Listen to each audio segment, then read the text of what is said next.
Derrick Brown is out for the season. Bryce Young is trying to find himself, but the Carolina Panthers have to move on. Let's talk about it now.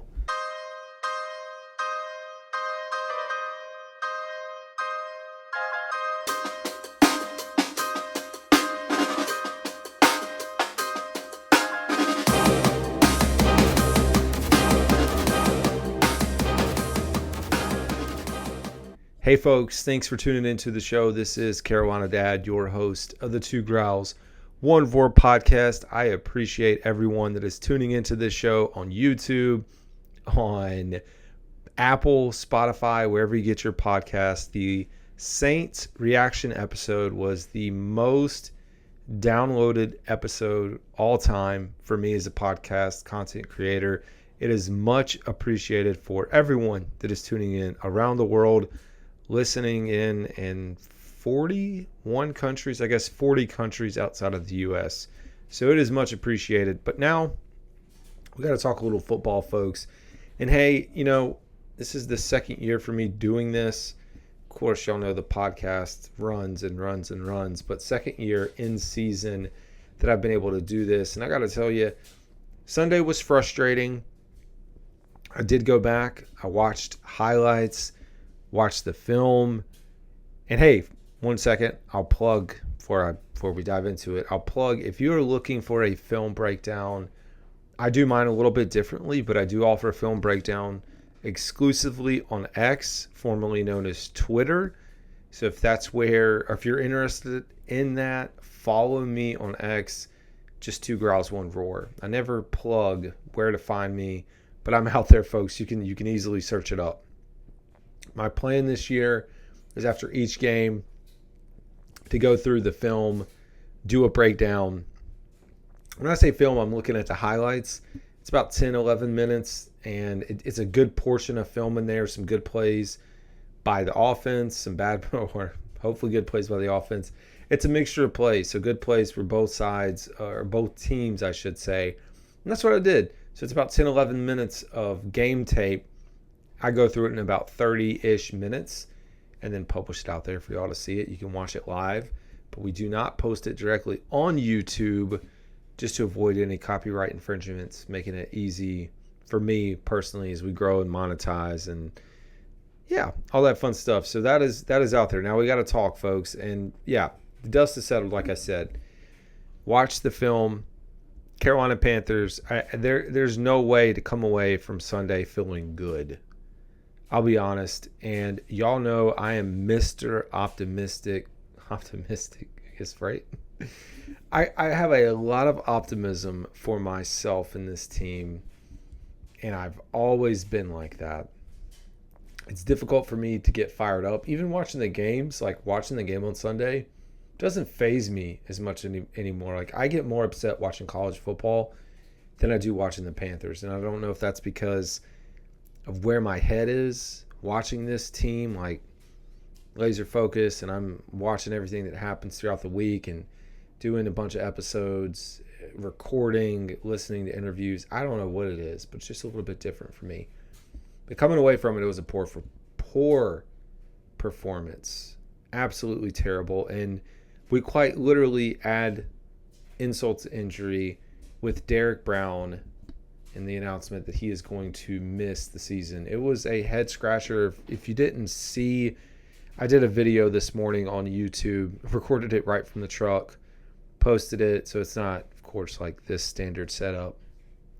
But we talked about the impact of Derrick Brown and how the injury came about. He doesn't know, the team doesn't know. I mean, adrenaline is running high. It happens at some point, the meniscus, and when he got home, I guess they figured it out. So they evaluated. He had a second opinion, and Canales yesterday said that it was a tear. So odds were not in his court, and it stinks, man. It stinks because he is the leader of the defense, the pass rush, and not that he even is one that usually generates a pass rush, but we know who he is in the middle. 100-plus tackles, most by defensive linemen since they started tracking it. That's the type of player he is. He's a leader on the defensive side of the ball.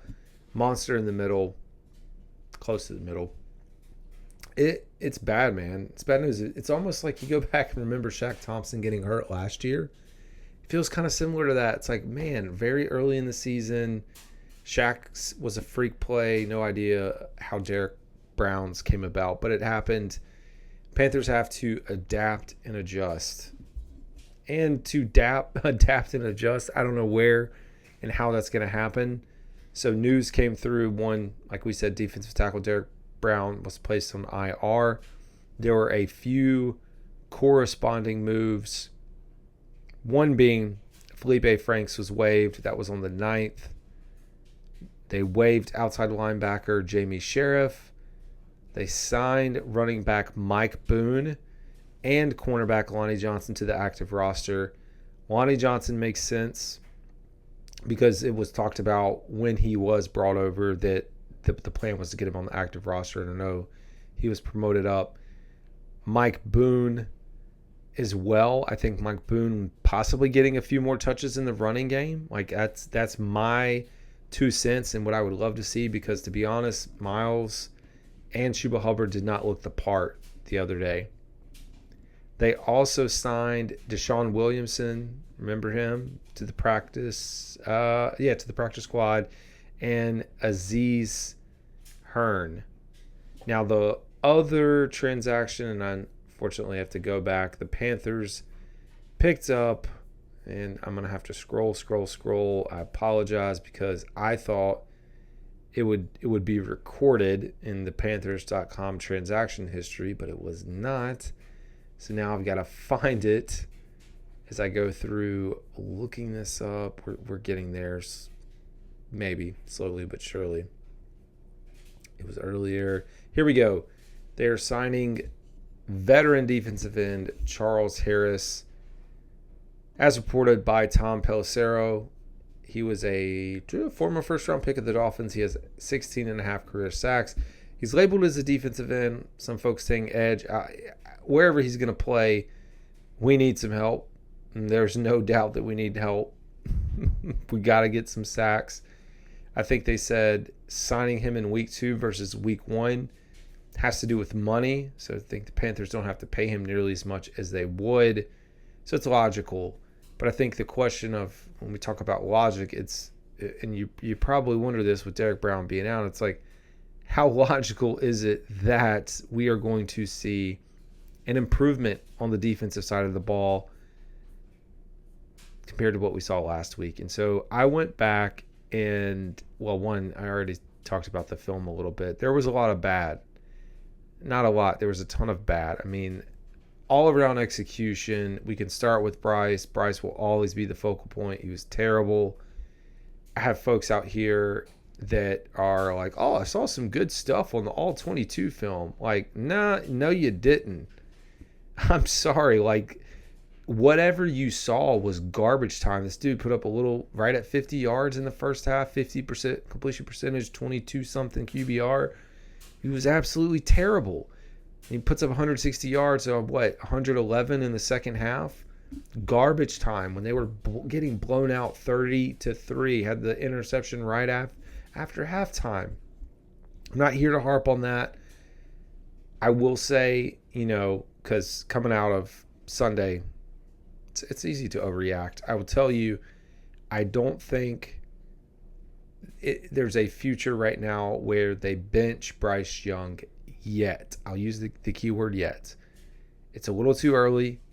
And even me as a realist and person that's kind of very upset over the performance and what we've seen in his first 17 NFL games, that's just not it. I think they've got to give it a little more time. To the flip side of that, I'm just tired of losing, and I want to see competitive football.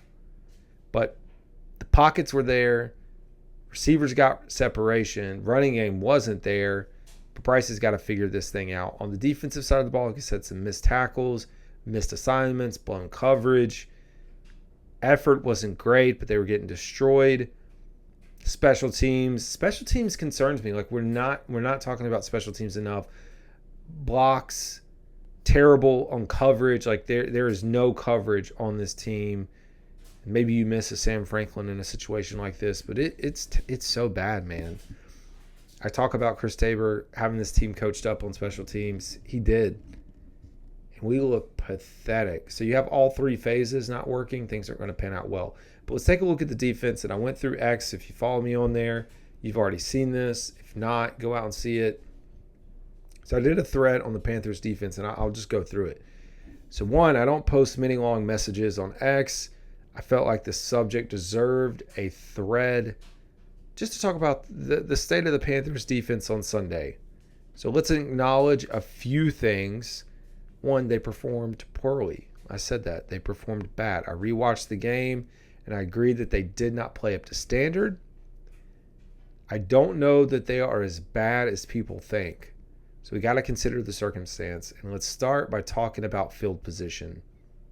So I went through this, but the Saints had a 14-yard advantage when it comes to field position over the Panthers. 14-yard difference. The average starting field position for the Saints was their own 44-yard line, meaning that they are practically starting at almost midfield on every single drive. And so no defense is going to look good when you're giving the other teams a short field.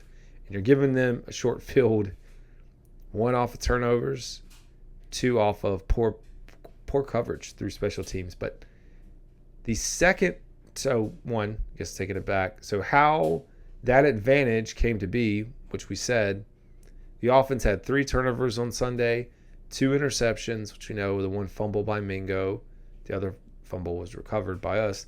Defense held New Orleans to a field goal attempt after the first interception. And not just any field goal attempt. It was a 57-yarder. Like the Saints kicker dominated. It hurts. Second turnover, which was the Mingo fumble, resulted in a field goal. So you really only gave up 6 points.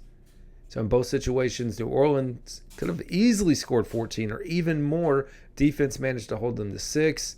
And again, right before the half, the Panthers gave up the big punt return. That's part of the field position game. Saints score. They got the ball at the 16-yard line. Like, there's just nothing you can do with that. How many teams are going to stop that?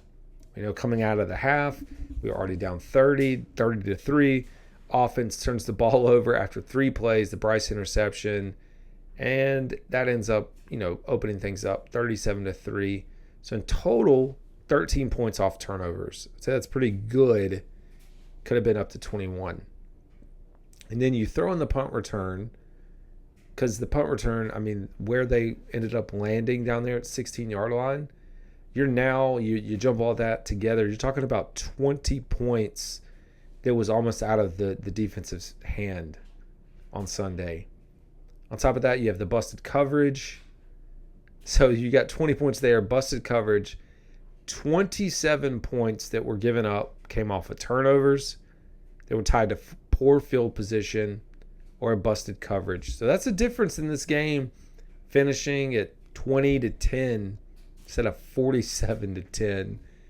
By the way, this was the biggest blowout in Saints and Panthers history as they battle each other. Biggest blowout in the series, most points scored by either team. It was bad. And I know I've talked about special teams. I don't know when special teams are going to get better, but they've got to figure it out. And you now turn to the defense and the defensive side of the ball, which we know without your anchor in the middle, Derrick Brown, it's going to be hard. It's going to be very hard. It's not going to get easier. And I think the other way that it can become a little bit easier is seeing Bryce Young be successful. And I want him to be successful. We are not asking for a lot. I tweeted out, at some point, the number 1 overall pick that you select has to perform like the number 1 overall pick. And someone wanted to respond to me and say, basically say that's a dumb statement because the player can't help that they're drafted where they're drafted. I'm like, you understand that you are drafted that high because your expectations and scouting across all these teams says you are this good. Like, it's lame to me. Like, do you think people want to say, oh yeah, just like, I can't get over that notion. That notion's completely BS. You know, I don't cuss on here. It's completely BS statement that there is no pressure or that he does not have to deliver or he can't control it. That's this whole, no, I can't even go there, but it's just not it, folks. So I do want to see Bryce develop. I want to see winning football, for crying out loud. And if things are not going well, and I threw up a chart, most people want to give Bryce until the end of the season. It's logical to do that. But for the sake of just football, if somehow defense finds life, running game comes alive, and we start to maybe squeak together some wins and it still looks like Bryce is holding us back, I'd love to see Andy. And I don't think Andy's going to do anything, but Andy still has the most passing yards by of the Bryce Young era. He played in the one game against Seattle. I know they threw the ball a lot, but Bryce is nowhere close to that. Bryce is not one on the road. All the things that we thought he was out of Alabama, and it does suck to be on this side of the equation because we've seen a lot of busts in the NFL. I talked about way back when he was drafted, when I started this podcast, and I was talking about C.J. Stroud and Bryce Young. I said, one, you're always going to have to compare these two. That's one statement. Number two, you're going to have, or wherever you land with this pick is going to impact the franchise for X number of years, in a good way or a bad way. We're seeing a lot more of the bad than good. And listening, y'all know I like to listen to a lot of sports radio. I mean, at this point, we're not even comparing Bryce Young to C.J. Stroud, at least in Carolina. Like that's years down the road, far out the window. We just want to see a competent NFL quarterback that can throw for 200, 210, 15 yards, maybe 2 touchdowns, manage the game. It's unfortunate that Bryce Young, the gunslinger out of college, is now just trying to be a game manager. You stack up and look at his production compared to some others in rough starts. There was a funny tweet, and I'm not going to remember the quarterbacks, but they were comparing like Caleb Williams' stats or Bo Nix to Josh Allen, and then someone chimed in, and because they were trying to say like, oh, it's going to be okay, and someone chimed in, yeah, well, Bryce is pretty similar, and look how that worked out. Oh my gosh. Anyways, folks, we got football coming up, man, and Chargers coming into town. Good news is with both of these fan bases, we are used to other people coming into town and taking over our stadiums. I went back, though, watched the Chargers. They looked impressive. I mean, they didn't look like a scary team, but they did the right thing, had some things fall their way, forced a few turnovers. The running game looks fantastic. Offensive line stood up great. Defense looked good, like I said, with the forcing the turnovers. I think it's going to be a competitive game. I was going out here to look and tell you what the line is right now. Oh, this is wild. Okay. The line is now 6.5, folks. They opened as 3-point favorites, and they're almost a touchdown favorite. The Los Angeles Chargers, 6.5. I was going to say I knew it was like 3.5 when this was like 2 weeks ago as the lines moved. So they are 6.5-point favorites. Let's look. The Raiders line should be out here too. It may not be. I'm just using ESPN.com. I'm sure that you can get your lines wherever else you want to get them. But in other news unrelated to anything Michael Barrett, remember Michael Barrett draft pick who got traded in the Mike Jackson trade? He bounced around with Seattle, active practice. He was released by them, unfortunately. I wouldn't be surprised if the Chargers try to pick him up because Harbaugh had ties to him. Speaking of Harbaugh, man, Harbaugh squeaking out the wins. And I know I personally wasn't a big fan of him coming here, but the dude just wins football games, man. I don't know how he figures out how to motivate these teams. It's not more than motivation because I would say from a coaching standpoint, he must be doing something right. Scandal aside, I just throw that joke in there. But it looks like he's going to have a good team coming into town. So, sorry, I just bit my tongue. So, anyways, y'all don't care about that. Anyways, folks, that is going to do it for today's episode. We will have a Chargers preview coming out later this week. Until next time, this is Carolina Dad. Y'all have a good one.